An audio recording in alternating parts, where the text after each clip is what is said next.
حضرت خواجہ حسن بصری رحمۃ اللہ علیہ سے کسی نے پوچھا، آپ کے تقویٰ اور پرہیزگاری کا راز کیا ہے؟ آپ نے فرمایا، میں نے 4 چیزیں سمجھ لیں۔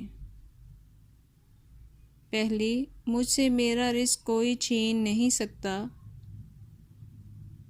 میرا دل مطمئن ہو گیا۔ دوسری، میں نے سمجھ لیا کہ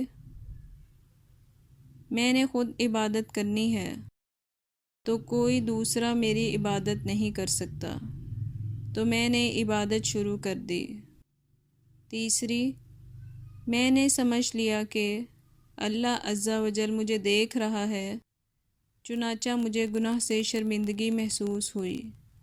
چوتھی، میں نے سمجھ لیا کہ موت میرا انتظار کر رہی ہے، تو بس میں نے اللہ عز و جل سے ملاقات کی تیاری شروع کر دی۔